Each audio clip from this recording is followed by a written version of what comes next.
बिस्मिल्लाहिर्रहमानिर्रहीम। अस्सलामु अलैकुम वरहमतुल्लाहि वबरकातुहू। मैं हूँ सलीम उस्मानी और आज हमारा मौजू है कैलीग्राफ़ी से मुताल्लिक़। आपकी डिज़ाइनिंग में ख़ूबसूरती और निखार उसी वक्त ही मुमकिन है जब कलर थीम अच्छी हो और हमारे डिज़ाइन में कैलीग्राफ़ी भी मौजूद हो।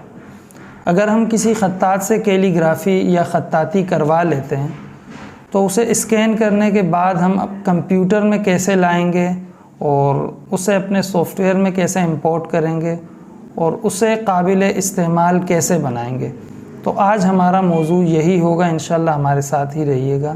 तो आइए चलते हैं अपने क्लास की तरफ। कैलीग्राफ़ी अगर हम ख़त्तात से करवा लेते हैं, ख़त्तात से करवा लेते हैं और उसे स्कैन भी कर लेते हैं। स्कैन करने के बाद हम अपने कंप्यूटर में ले आते हैं और कंप्यूटर में लाने के बाद फ़िलहाल मैं आपको एडोब इलस्ट्रेटर में उसे सेट करना सिखाऊंगा। तो ये उसी की एक सूरत है, अत-तरबिया अल-इस्लामिया। तो ये एक कैलीग्राफ़र से लिखवाया गया है और उसे स्कैन करने के बाद कंप्यूटर में एज अ जेपेग इमेज के तौर पर ये आया है और उसी इमेज या तस्वीर को उठाकर हमने एडोब इलस्ट्रेटर में लाकर यहाँ रखा हुआ है। अगर हम इसे उठाकर ऊपर ले जाएं तो देखें ये एक इमेज है बस, और कुछ भी नहीं है। अगर इससे हम अलिफ अलग करना चाहें तो नहीं होगा, इसको अलग करना चाहें नहीं होगा, ये एक पूरी इमेज है। अगर इसे हम कलर देना चाहें, यहाँ कलर पर हम आते हैं, रेड कलर मैंने सेलेक्ट किया और ओके कर दिया, तो इस पर कोई फ़र्क पड़ने वाला नहीं है क्योंकि ये एज अ जेपेग इमेज है, कैलीग्राफ़ी के तौर पर हमारे पास फ़िल वक्त मौजूद नहीं है। तो इसे हम किस तरीके से इस्तेमाल कर सकते हैं, इसमें कलर फिल कर सकते हैं, इसे एम्बेड और एक्सपेंड कर सकते हैं। तो ये सारी चीज़ें इंशाल्लाह आज हम सीखेंगे। इस पर अगर मैं राइट क्लिक करता हूँ तो देखें यहाँ हमारे पास ग्रुप और अनग्रुप का कोई ऑप्शन मौजूद नहीं है क्योंकि ये एज अ इमेज है, एक ही इमेज है, इसमें किसी चीज़ का कोई भी ग्रुप मौजूद नहीं है। इसी वजह से इस पर ना तो कलर हो रहा है ना कोई और इफ़ेक्ट इस पर अप्लाई होगा। तो वो क्या तरीक़ा है कि हम इस पर कलर भी अप्लाई कर सकें, इसे अलग भी कर सकें, इसके ज़बर ज़ेर पेश को हिला जुला भी सकें, नुक्तों को दाएं बाएं भी कर सकें।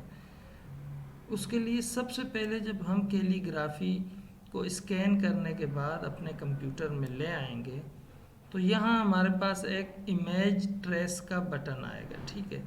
इसे अगर मैं प्रेस करता हूँ तो एक प्रोग्रेस होगा, थोड़ा सा इस पर काम होगा और ये ट्रेस हो जाएगी इमेज। ट्रेसिंग के बाद हमारे पास आएगा एक्सपेंड का एक बटन शो होगा। अगर इस पर भी हम क्लिक कर लेते हैं तो अब ये एज अ ग्रुप के तौर पर हमारे पास आ गया, उस इमेज से कन्वर्ट होकर ये एक ग्रुप की शक्ल में आ गया। वो ग्रुप की शक्ल कैसी है कि इसमें अब हर चीज़ अलग अलग है। एक तो इसका वाइट बैकग्राउंड है, ये अलग है। इसी तरह इसका अलिफ अलग है, लाम अलग है, ता अलग है। इसका हर ज़बर ज़ेर पेश और हर नुक्ता अलग अलग हो चुका है। अगर इसे अब मैं हिलाऊंगा तो ये पूरी इमेज ही दाएं से बाएं हो रही है। इसकी वजह यह है कि ये एक ग्रुप है। हमने इसे एक्सपेंड तो कर लिया, ट्रेस भी कर लिया, लेकिन ये एक ग्रुप की सूरत में हमारे पास आ चुकी है। इसे हम अनग्रुप कैसे करेंगे, इस पर राइट क्लिक करेंगे। अब हमारे पास अनग्रुप का ऑप्शन आ रहा है। इस पर अगर हम क्लिक करते हैं तो अब अगर हम देखें, अब अलिफ को मैं अलग से सेलेक्ट करके उठाना चाहूँ, अलग करना चाहूँ तो हमारा अलिफ अलग हो रहा है।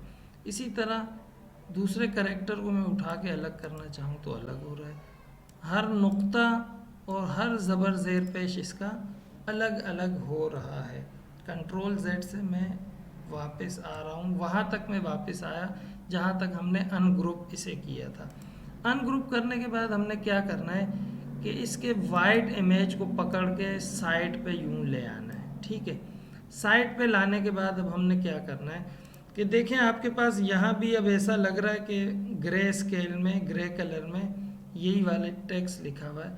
हालांकि हकीकत ये है कि ये इससे कट चुका है और ये खाली एरिया नज़र आ रहा है। अगर इसे उठा के मैं यहाँ वाइट पर ले आऊँ तो देखें कि यहाँ अब कुछ भी हमें नज़र नहीं आ रहा।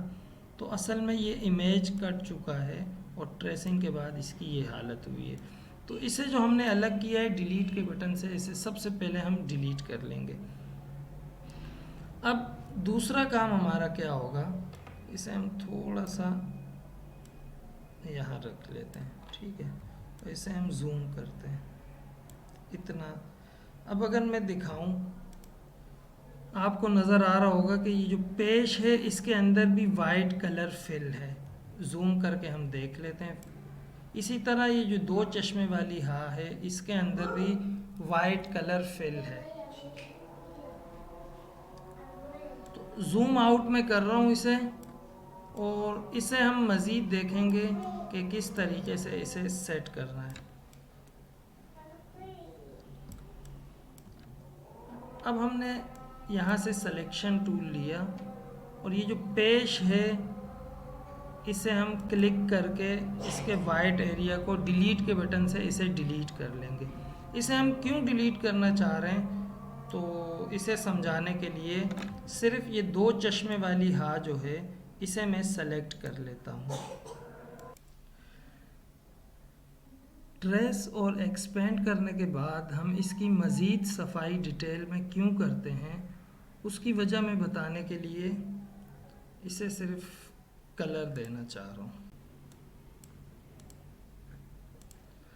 अब देखें, दो चश्मे वाली हाँ को मैंने रेड कलर दे तो दिया, लेकिन चूंकि हमने इसकी मज़ीद डिटेल में सफाई नहीं की थी तो वो जो इसके दो चश्मे के दरमियान वाइट नुक्ते आ रहे थे, इसकी वजह यह है कि उसे हमने डिलीट नहीं किया था। तो इसी वजह से डिटेल में हम इसकी सफाई करेंगे। मैं थोड़ा सा जूम आउट कर लेता हूँ और इसके हर नुक्ते और हर्फ के दरमियान आपने गौर से देखना है कि इस तरह की जो वाइटनेस है उसे हमने हटा देना है, ठीक है। इतना हो गया। नीचे वाले टेक्स्ट को मैं सेलेक्ट करके डिलीट कर देता हूँ और यहाँ एक नुक्ता रह गया है, यहाँ इसकी भी सफाई हो गई। इसे सेलेक्ट करने के बाद मैं इसे ले आता हूँ नीचे अपने स्क्रीन पर। अब ये हर एक इसमें से अलग अलग है, हर ज़बर ज़ेर पेश हर लफ्ज़ इससे अलग अलग है। कंट्रोल Z से मैं वापस आया, इस पूरे टेक्स्ट को मैंने सेलेक्ट किया और कंट्रोल G से इसको मैंने ग्रुप कर दिया, ठीक है। अब अगर मैं इसे हिलाऊंगा जुलाऊंगा तो हमारा टेक्स्ट जो है वो ख़राब नहीं होगा, उसकी पोजीशन अपनी जगह ही रहेगी। लेकिन अब भी एक बहुत बड़ा मसला हमारे पास दरपेश है। अगर इसे मैं कलर देना चाहूँ, यहाँ मैं डबल क्लिक करता हूँ कलर पर और रेड कलर मसलन मैं इसे देना चाह रहा हूँ। रेड कलर मैंने सेलेक्ट किया, ओके किया, तो यहाँ रेड के बजाय ग्रे कलर हो चुका है। अब मैं इसे सेलेक्ट करता हूँ, ब्लू कलर देना चाह रहा हूँ, ब्लू के बजाय इसमें ब्लैक कलर फिल हो रहा है। तो इसकी क्या वजह है और इसको हम कैसे ठीक करेंगे। कंट्रोल Z से मैं वापस आया इसके अपने ब्लैक कलर की तरफ। तो इसका तरीक़ाकार ये है कि एक दफ़ा इसे हम सेलेक्ट करके आई ड्रॉपर टूल लेंगे, या इसे आप आई से भी सेलेक्ट कर सकते हैं। कीबोर्ड में जो हमारा आई है, सिर्फ अगर उसे भी हम प्रेस करेंगे आई ड्रॉपर टूल हमारा सेलेक्ट हो जाएगा। सेलेक्ट होने के बाद आपके फाइल में कोई भी कलर हो, आप वो कलर पिक कर लें एक दफ़ा। मसलन ये जो मेरा नाम लिखा हुआ है इसका रेड कलर में यहाँ से हमारा टेक्स्ट सेलेक्ट है और यहाँ आया, इस रेड कलर को मैंने सेलेक्ट किया। जैसे ही मैंने सेलेक्ट किया हमारा पूरा टेक्स्ट रेड हो चुका है। अब अगर इसे मैं सेलेक्ट करता हूँ, यहाँ जाता हूँ, मसलन ब्लू कलर में करना चाह रहा हूँ तो ये ब्लू भी हो गया, ठीक है। इसे सेलेक्ट किया, मैं आया, ग्रीन करना चाह रहा हूँ तो ये ग्रीन भी हो गया। इसे आप अपनी मर्ज़ी के मुताबिक अब कोई भी कलर दे सकते हैं। तो ये थी हमारी कैलीग्राफी से मुताल्लिक आज की इब्तिदाई क्लास। कमेंट्स में आप ज़रूर बताइएगा कि क्लास आपको कैसे लगी। कुछ समझ ना आए तो कमेंट में आप पूछ भी सकते हैं, और इसके साथ कोई सजेशन देना चाहें, कोई मशवरा देना चाहें तो कमेंट्स में हम आपका इंतज़ार करें।